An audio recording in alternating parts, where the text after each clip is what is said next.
Hi guys, welcome to my videos. So today in this video I'm gonna do unboxing of this COVID-19 antigen rapid test. This is a home test kit, and in the province of Ontario this is provided free to people by government. So I got it from a Walmart store. I was there to do some grocery shopping, and while I was exiting the store with my belongings, the security guard at the exit door was handing it over, and he handed this over to me as well.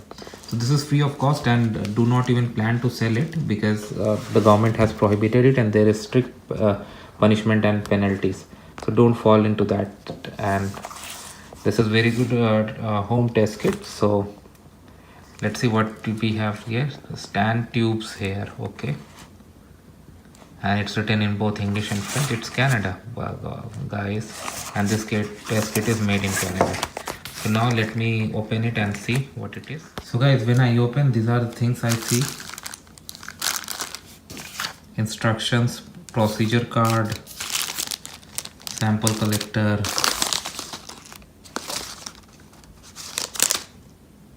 cassettes, instructions.